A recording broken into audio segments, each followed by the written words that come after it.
Hey everyone, welcome back to my YouTube channel. This is your Pinay Love PH. So for today's video, I have a very special guest today. That is a famous retired director from celebrities like Hollywood. Please welcome Ray K. It's a pleasure to be with you here right now. By the way, how are you? I'm doing great. I'm in the Philippines. This is a paradise for me. I really love it here. So I'm great. Every morning I wake up here, I feel good. Yes, I'm in Philippines. You feel it's different? Oh yeah. You feel different from where you placed before? Yeah. You know, I've lived a life where it's been a lot of stress. So I'm 47 years old now, but when I was... You're 47? Yeah, 47. You look like 30s. I'm not even kidding. Oh, thank you so much. Oh, because no stress. No, yeah, maybe. Enjoying life. No. What I was going to say, since I was a teenager and most of my 20s and most of my 30s, I've just been like working around the clock, stress. So, you know, I'm finally in a part of my life where like I'm not really working so much. I'm, you know, just enjoying. Yeah, partly retired, pretty much. You know, so, you know, just enjoying life a lot more now. 10 years ago, who is Ray K? Well, you know, I had a very prolific career as a director. So for about a decade or two, well, at least I want to say like about 1 decade, I was one of the best in the world when it came to directing music videos, high budget, high-end music videos. So I've done videos for Beyonce, Lady Gaga, Justin Bieber, Britney Spears. I've won MTV Awards many times. I've been a judge at the Grammys, at the MTV Awards, and all in all, the music videos that I've made have over 8 billion views on YouTube. It's yeah, I'm kind of proud of that, as you can probably hear. It's a very difficult feat. I'm not so proud in itself of like the ability to make a high-end music video. That's not really the hard part. I think a lot of people can achieve that, but to have success in anything that is difficult, that is at the very top level in the world, that is difficult. So that's something that I'm very, very proud of. The way you kind of measure success in the music video industry, or at least like in Hollywood, is through the views on YouTube. Yeah. So for me, one of my music videos was the most viewed video throughout history on YouTube, and it held that #1 position for 4 years. For 4 years? 4 years, yeah. Now that one video has, I think, about 3.2 billion views, just one video. Wow. But there's other videos that have more, obviously now, so it's no longer the #1, but it used to be. For 4 years, it was the #1. That was Justin Bieber, Baby. Baby! Yeah. Wow, that's one of my favorite. That's one of my favorite like childhood songs. You know, it's interesting. Whenever I like to go out and be social, and whenever I go to like parties or events or bars or clubs here in the Philippines, I see they always play that song. You know, it's still popular here. You know, even though it's an old song. So, and I'm always thinking like, you know, it's kind of cool to feel like I've been part of like creating something that so many people can have joy from. You know. How did you end up being a director? Like, how did you do it? Like, you know, it's very difficult. Well, you know. No one helped me on the way, you know, let's just say, put it like that. I'm self-taught, and coming from Norway, it's a very, this isn't really something that there's a sort of a community of people that know how to do this in Norway. So I had to sort of like start from the bottom, try to figure it out for myself. Yeah, try to figure it out for myself and learn from other people. This is like around year 2000 when I was like trying to figure this out. So I just basically, I was 21 years old. I had been working with TV since I was 16, basically, in Norway. And I just felt like, you know, the last 2 years, 19 and 2021, I had been able to achieve a lot of the things that I wanted to do in the TV industry in Norway. I'd worked with a lot of the best producers. I had tried different types of formats for television that I wanted to try, anything from entertainment-based stuff to serious documentaries, to working with some of the best journalists in the country, yeah, on-air promos. Like, I've done a lot of stuff within television, and I felt like, man, everyone that I'm working with, they are like double my age, and I'm gonna get tired of this really quickly, so I'm gonna need a higher challenge. So I thought, wow, I love music. I used to play in a band, and I thought I'm gonna combine my two biggest passions in life, which is music and visual aesthetics. Like when I was directing, a lot of times people would hire me because they wanted something to look visually pleasing, right? So I was like, and I'm a photographer as well, so I was gonna like combine those two, which basically is music videos. And I thought, you know, how did you manage all of that? Because you know, like photographer, director, like how did you do it? Actually, like being a music video director is sort of similar to being a fashion photographer. It's not that far away. It's a lot about style and products, and you know, you have to know lighting and what camera angles look good on people, etc. You know, and also how to work with people, make sure that they feel comfortable on camera, but at the same time perform really well, so you're getting great footage, you know, or stills, you know. So they're kind of similar, those two occupations in my mind. Does being director is your dream job? Yes, that was like basically like the story I was going to tell you is that when I was like 21, I decided that this is what I want to do, and I had so much passion for it, you know, so much passion that I created a 10-year plan of like how to get from being someone that hasn't made one music video, I'm just a kind of nobody in Norway pretty much, you know, until how could I get to the top of the world with this. Like I want to work with the best artists in the world, the best crews in the world, the best budgets in the world, you know, create something that impacts people all over the world. How could I do that? It seemed almost impossible for me. Like I'm just like a, you know, a little kid in Norway. No one, you know, I don't know anyone outside Norway. No connection at all? So I had to just start from nowhere, basically, you know. So I created this like 10-year plan, and when I was looking at the 9-year plan, I was seeing that, well, if I can achieve what's in my 9-year plan, then the 10-year plan, the goal there doesn't seem unachievable. So like basically like every year was like that, down to like, well, if I can do what's in my 1-year plan, then what's in the 2-year plan seems achievable, like it doesn't seem far-fetched. And my 1-year plan was simply just this. Within 1 year, I don't know anyone in the music industry in Norway, and it's a tiny industry, but I'm gonna knock on all the doors for all the record labels, all the managers, everyone that I can think of, and I'm going to offer them that, look, if you can just give me one job as a director for one of the next songs here, I'm gonna get all my friends together. I'm gonna like call all my equipment vendors in the TV industry, ask them to like help out with equipment, and whatever budget you have, I'm gonna do everything I can to make it look like $1 million. You know? And I figured, you know what? If I can just get one job within this next year, it doesn't even have to come out great. Yeah. I just need to like see if I can get the ball rolling, get one job, and it doesn't have to be great, but everything that's important is that I learn a lot from the process, so that the next one can get better.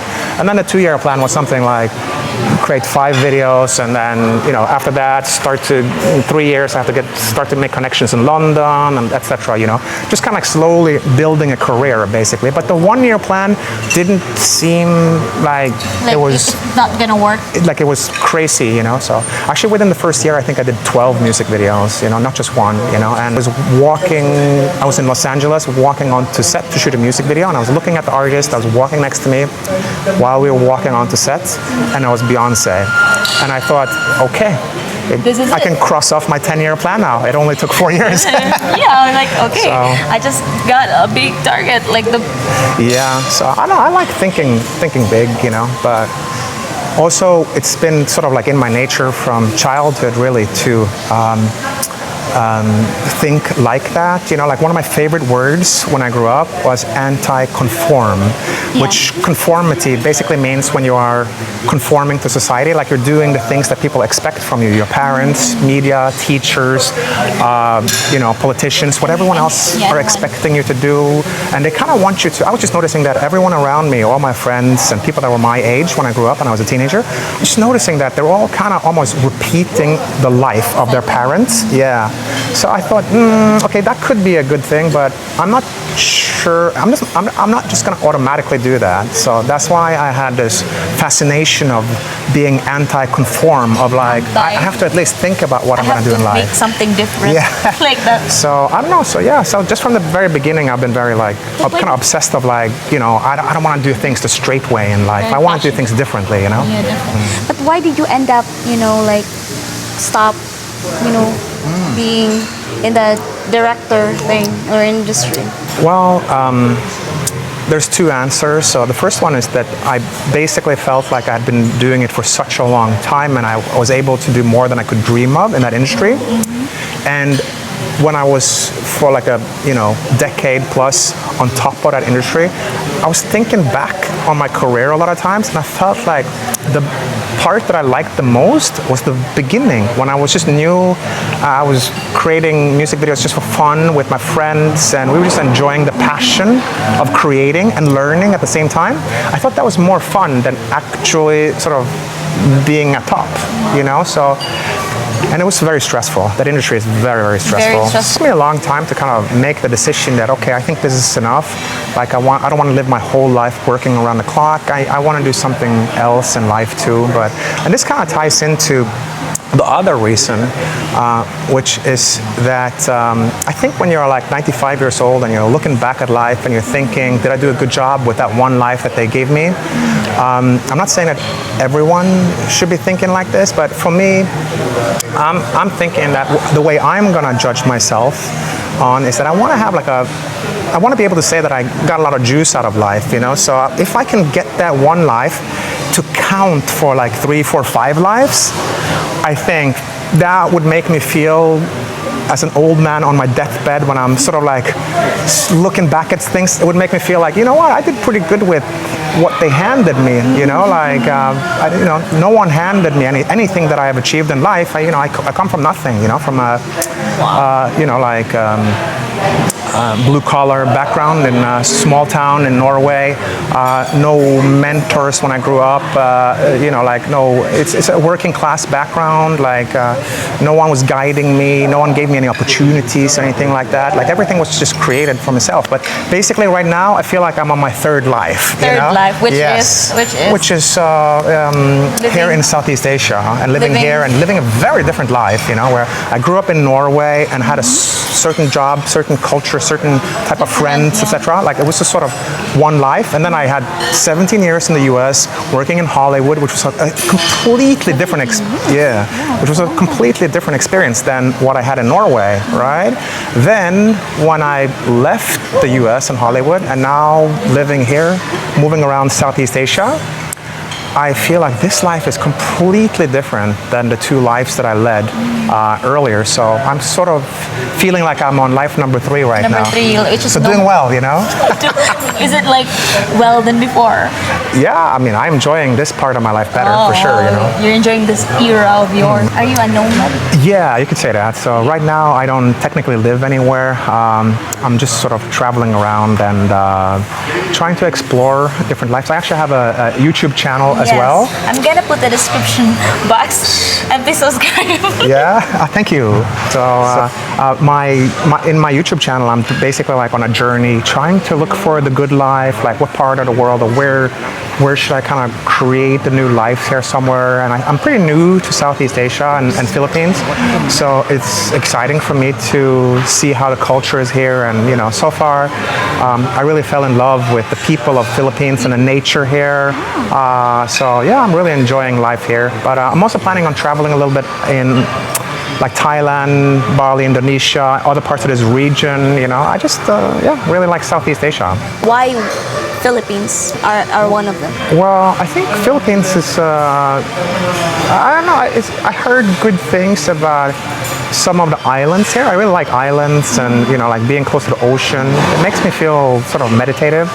So some of my friends had told me about Siargao, that are like bloggers, influencers, etc. So they told me about that. So I was like, okay, this looks kind of cool. So I was kind of curious about it. And Philippines isn't as well known of a tourist destination to Western people as Thailand and Bali are. Thailand and Bali are extremely well known, and people really from in Europe and America, Canada, people people know a lot about Bali, Thailand, but Philippines, they don't really know too much about this country. So I'm just curious, and I wanted to come here and learn. Experience it yeah, on your experience own. it. And I knew that the nature was actually amazing. I'd heard about Palawan probably like 10, 15 years ago. And, I thought, wow, that place, like I'm just so excited. Like the day I go there, it's going to be a really good day. Island hopping in Palawan is probably like the best, nature experience you can do, So I actually did go there a couple of months ago. And filmed my experience there too. Man, it was just mind-blowing, really, really mind-blowing. Palawan. So, yeah, so I think Palawan and Siargao was the main things that kind of dragged me to these places, but also the fact that I'm kind of curious because people don't really, us Europeans and Americans, Canadians, us Western people, we don't really know too much about Philippines, and Filipino culture. I thought it's really like. So I was just curious, and then when I came here, I was like, oh wow, this is I really like this place. It's very interesting country. Yeah, it's very interesting, beautiful, beautiful nature, and super friendly people. Do you have like the bad experiences here in the Philippines? In the Philippines? Yeah.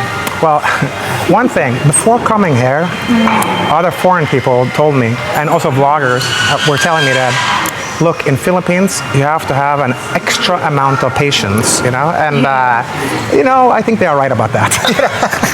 like what kind of You have to situation? have patience, Like what kind of situation though? I mean, it could be anything, but just like one quick example is like, for example, if you go to a pharmacy here, like anywhere else, you walk in, you get this, you maybe wait 1 minute to pay, and you take the thing and you go out. Here, it's like 20 minutes. You have to like line up, get a ticket. Then when they've actually they've found your product or medicine or whatever you're buying, right? Then they can't just give it to you. Then there's another person, like a cashier or something else, that have to give it to that person, and that person has to like check orders for 10 other people. So it just takes like another. And I'm just like, wow, the systems here are very inefficient. So you have to have a lot of extra patience when it comes to. That was just like one example, but I feel like you have to have a little extra patience here compared to what I'm used to, Like, what do you enjoy the most in the Philippines? Like overall, Oh, the nature. The nature. Yeah, Is for it different from It's Norway? It's different, yeah. Norway also has absolutely beautiful nature. Maybe you could show people, if you just Google it and hit images, if you Google Norway, you can show people, but it's absolutely fantastic nature there as well. But it's more like mountains and fjords, stuff like that. But the ocean and beaches, they don't really look like the way they do here. And the weather is not so good, like it's not in Norway. Yeah, it's very cold, and most of the year is quite dark. It's also quite gray and cloudy. It rains quite a lot, but like cold, uncomfortable rain, not like nice tropical warm rain like here. You guys got it good, So it's almost depressive living there, Really, that's what they said as well. Like, just cold and then just go staying at home. Yeah. Unlike here in the Philippines, like cold, rain. I mean, a lot of Norwegians that I meet when I'm there, they are very positive to Norway. I want to say it's maybe like 50-50, or maybe like 2/3 of the people there are very positive to Norway. Like they don't really see these things as a problem, like the way I do. But also, I'm a little bit unsure do they really mean that, or is it just a human psychology to justify your situation, no matter what your situation is, that you look for the positive things in your life and your situation. It could be that too. But for me, certainly, I don't really like the weather there, and it's very dark. And to me, I feel like it's depressive. Very dark. Yeah. I'm happy. I moved on. That you go out on somewhere. But I feel like Norwegian culture is also very positive. It's very different than Filipino culture. Yeah, you guys are much more outgoing and naturally very friendly. But Norwegians, they are a little bit more shy, really, I would say. Yes, it's a little bit more shy. But Norwegians you can trust Norwegians, they have very good moral, really good hearts. They really care for everyone in society. They want to take care of everyone in society, make sure everyone is okay. No bias. That no one gets left out. So the culture there, it's very, very warm. Although people are very shy, but they say about Norwegians is that it's difficult to make friends in Norway, but once you do make a friend, you have a friend for life. That's what they're saying, It's a little bit hard for me to tell because I'm Norwegian myself, But yeah, I still feel a connection to Norway. But I prefer living in other parts of the world, just because of the climate. Because of the climate. Do you have plans to go to a new country after staying here in the Philippines? Yeah, so I'm in Philippines right now, but the next ones on my list is Thailand and Indonesia. And then come back to Philippines, basically. Come back to Philippines. Yeah. When the rain season in Bali starts, I will fly back here, So I'm sort of avoiding the rain season, Do you feel like you really like living the best life here in the Philippines or in another country? Oh, that's a good question. Yeah. I mean, I'm not sure how to answer that really, but I'm kind of right now on a journey and trying to find out exactly the answer to that question. So I'm sort of like looking on a journey to find the good life, So that's what my vlog is about actually, that I'm trying to share my journey, where I'm trying to find for me what part of the world or what type of life or where should I kind of like make home, But for now, I'm just living like a nomad life and trying to be on the search a little bit right now. The main goal is to not stress as much as I have done earlier. So because I had a very successful career as a director, I was able to make some savings and also some investments. So like if I'm a little bit careful and don't spend too much money, I don't really have to work so much, So my main goal is to try to hold myself back from wanting to work and stress too much, because it's a natural tendency. It's just the way I'm built. I like to do things and create things, So I guess this whole vlogging thing is kind of like a creative outlet, something that I'm just doing for fun. It reminds me much more of like when I was a teenager and I worked for a local TV channel, and we just created, it wasn't very important stuff we were doing, like a lot of it was just kind of like, it just felt like fun, I really like telling stories like that. And once I got to a very professional level, it became work, right? It's very stressful. There's like 100 to 200 people on one video set, very, very difficult clients and customers, right? And there's a lot of pressure.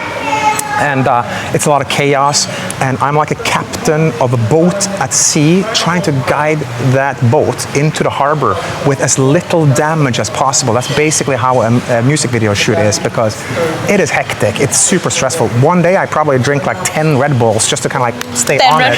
Yeah. And I'm thinking about like my A plan, my B plan, my C plan, my D plan, because things never go according to plan.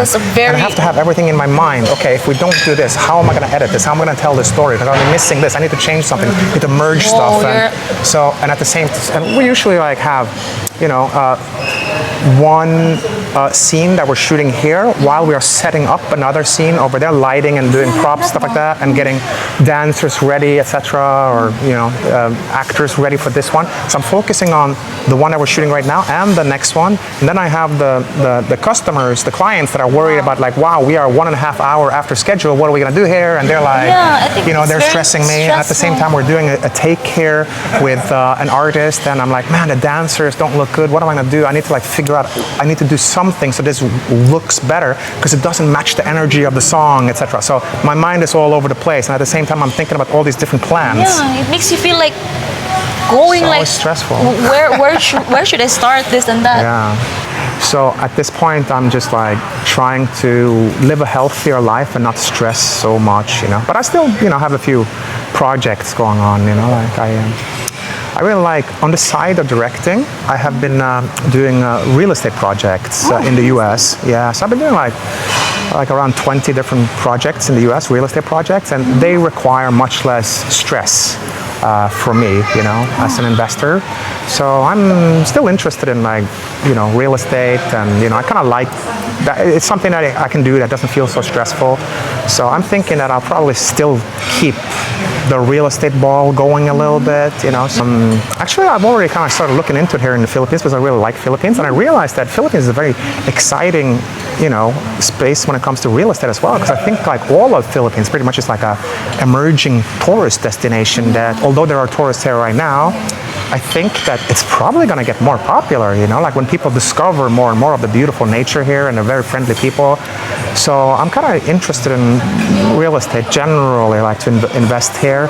Of course, it's very, very difficult for me being foreign because the Philippines has very protective laws to avoid, which I understand and support, to avoid foreigners basically like buying up all the land, you know.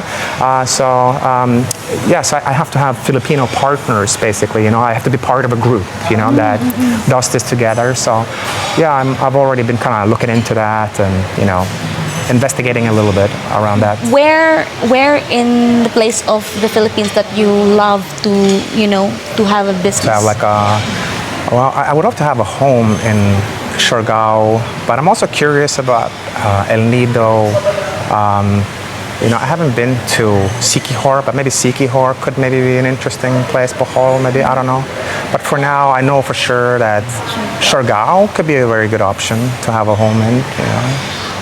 How did you like handle all of this, you know, this thing? Like, you have only one brain, but like you know, the human being has like one brain. Like, how did you like handle all of this little multitasking? Oh my God, I didn't even think about it, you know. But I'm very glad you are impressed by it. I'm not so impressed by it. It's just like I feel like this is what everyone's doing, you know. I just got used to like under operating pressure. like that. Yeah. You're like, I'm already used to under pressure. Yeah, I'm used to it, so no big deal. So are you married right now?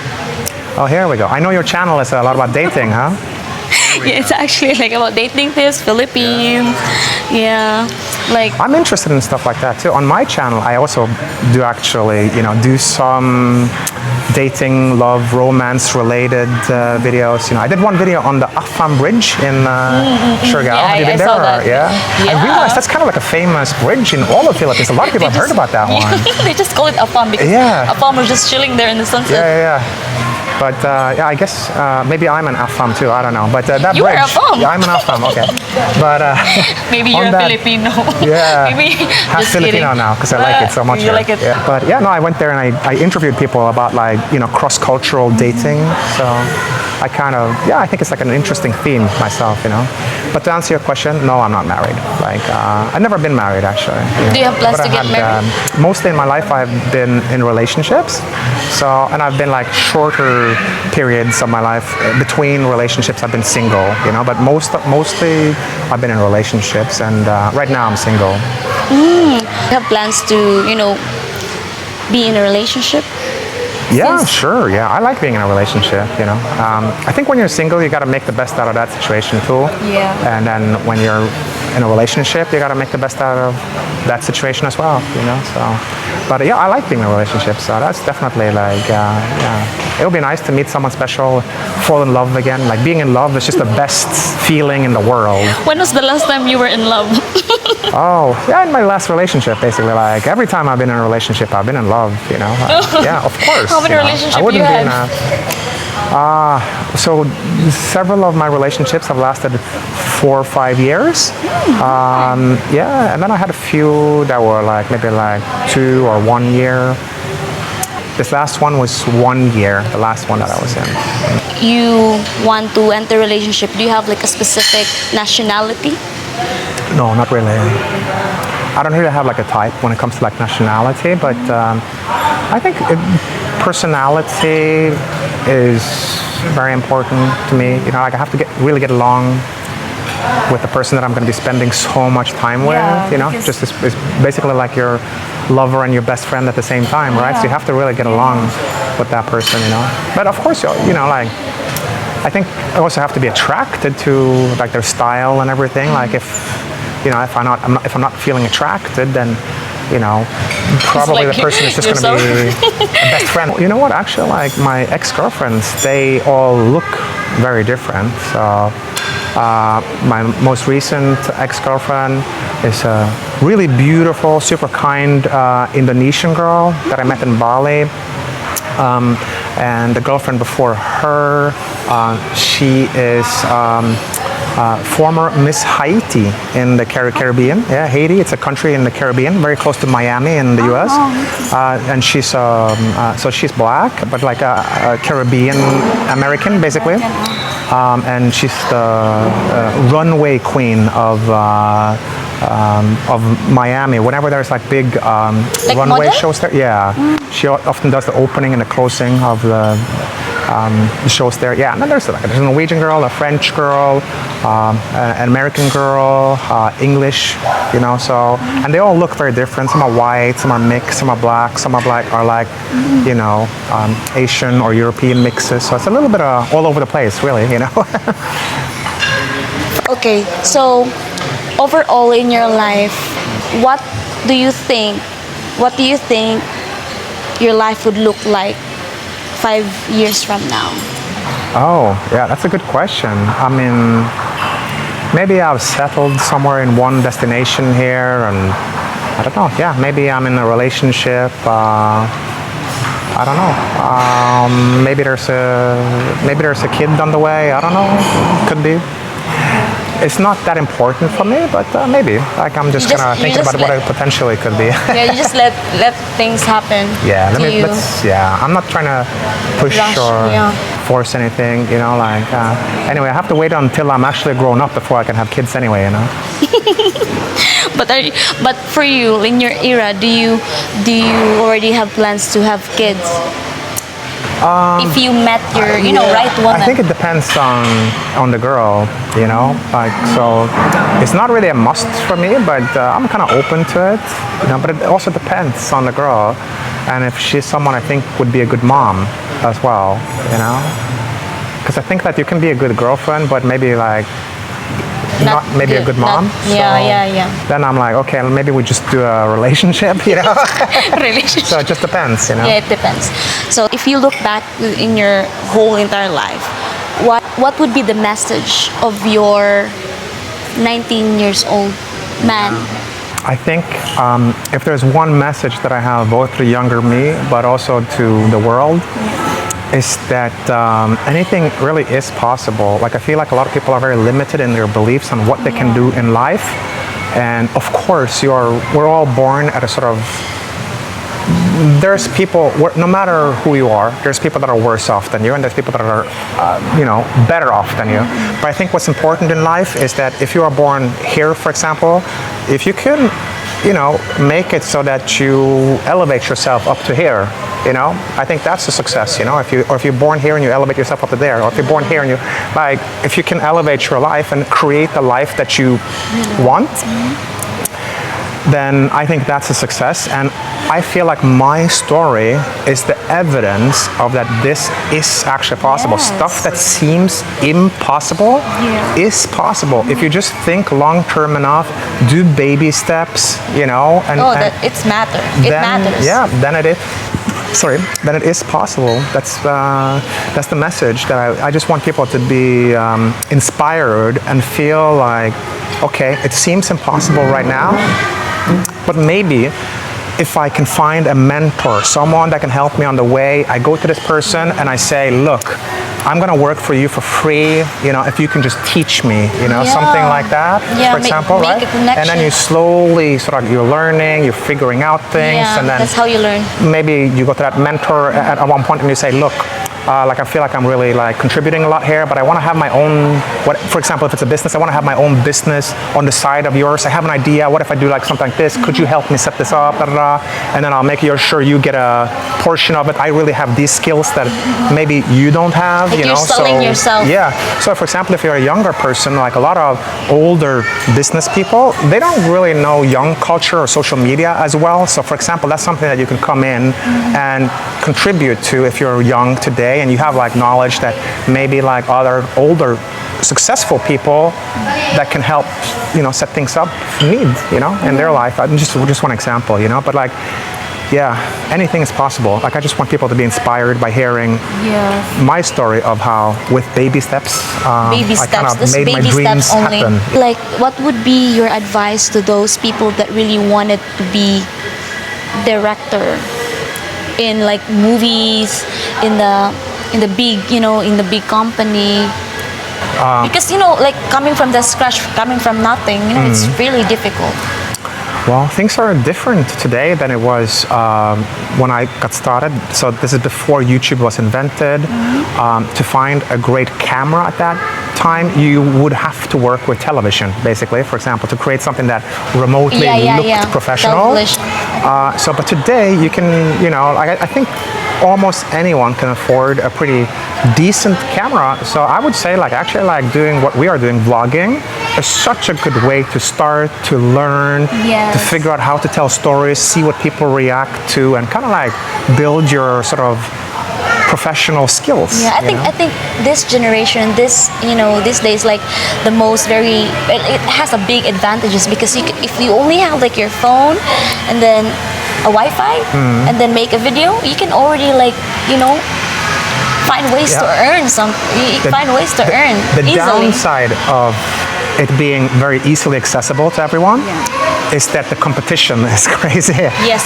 so that you have to make it there's pros and cons with it for sure. You have to make a different that's valuable that can click the viewers to watch that one. Yeah, there's many people that are trying to create really great YouTube channels and stories. So you have to get really good at it because it's very competitive. I think it's about being creative, being passionate of what if you really love that kind of field, and just not giving up on your dreams. Consistency, what you said, baby steps. Even though sometimes there are days that you feel like you want to stop because it seems like nothing works on you, because there's some times are like that, but it's about not giving up and just believe in your potential in yourself. And also keep in mind, when it is difficult and it's hard and you feel like giving up, keep in mind that if what you're doing, whether it's learning film craft or whether you're trying to start a business or whatever you're doing, keep in mind that if it was easy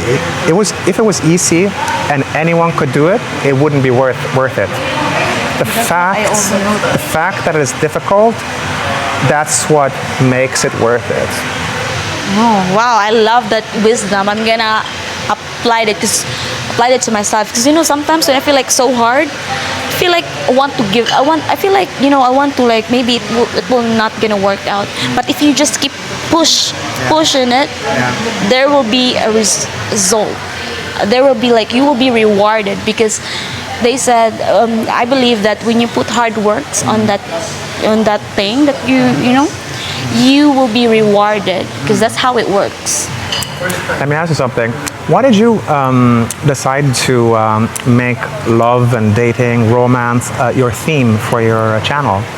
Yeah, first of all, I really wanted to first share my own culture, get to know the people that are very curious about Philippines. I want them to learn about it. And also I also notice and observe that there are foreigners that are looking for a Filipinas that really wanted to be with. So as a 100% Filipina, I know how Philippines work. So what I learned is that why not give a tips to those people that are wanted to have a relationship with the Filipina. I just want to help and at least contribute for people that are interested with my country. And also my main focus in my channel, if I will if I become successful and just save a lot of money, I will gonna create a community to help people homeless, because I just couldn't stand seeing them no foods, nothing at all. And me as a Filipina, I was I have to do something, even though I don't know them. So I want to be a role model of most Filipinas, that even though you are just nothing, or you don't have big names, you can help, because small things count. You can help, and let just God reward you from it. So that's what my channel all about. It's about like, giving tips, like empowerment, like being, positive being positive, because sometimes there are people that like are bored in life, that they don't know what to do. So I would say, like, I am here to listen with all the problems that you have, like that. And then my YouTube is about, like, it's a safe, it's a safe space for those people that are that doesn't know what to do in life, that wants to like have a Filipinas, looking for Filipinas, and then knowing and learning the Philippines. Yeah. So yeah. That's very cool. I like your answer. I really love how you said that. If you obviously you gotta take care of yourself before you can help other people. And I really relate to that, because that's how I'm thinking as well. Like and that's sort of like the ultimate goal with some of the real estate stuff that I'm looking at. Like if I can set up something that becomes successful, obviously, like you help yourself first, but once you have helped yourself, then the purpose of keeping to building things is to help others, ultimately, So at one point, I want to do something similar myself. Like, I'm not sure how to do it, but maybe at one point when I grow older, and if I've had some success with this real estate stuff, so there's like, there could be an opportunity that I could help people that are more in need, like maybe street children, or like I could set up like a children's home or schools, something like that, and I could also be like a positive, influential source for them, and so that they could see that, you had a bad start in life, but you can really elevate yourself into a life that you would feel happy about. I don't know if this is like, for you, this is like a small help, but for others, it's already like big help, and that maybe could change their life. Yeah, so, that's what I'm hoping. Like that, and I feel like that is probably like one of the biggest joys in that you can life. Fulfill, yeah. That's why, like, I would like, it makes me satisfied. I'm type of a woman that if I can give, if I can help that person like that, I am already satisfied, even though I left nothing, because I know myself that I will be rewarded. So, and then I believe that God is working in my life, and then I do believe that things would work out. Just all you have to do is to just show up and believe in yourself, and then change your mindset and try your best to be better and better, and for me that is like success. That's a good definition. I like that. Thank you so much for giving your precious time to interview you. Actually, it's a privilege, honestly, literally, like, it's a privilege to speak and hear your little peek of your life, and I've gained a lot of lessons of your life, that nothing's really impossible. And then, glad to hear that. Yeah, nothing is really impossible. You are the result of the hard works that you really want. So yeah, it's like it's a wisdom for me. It's a wisdom that I would forever treasure, and I would forever apply it to myself, since I am 24 years old. So I have a lot of things to work on my life, to build foundation, this and that. So it's a big help that I've learned a lot from you. And you inspire me to, keep going in my dreams. Oh, that's I'm very still cool to hear. starting. You have such a good attitude, Thank you so much. I'm just being me, like, being kind doesn't cost you. So that's true, yeah. So yeah, thank you so much, you guys, for like watching my video, and once again, thank you so much for having me.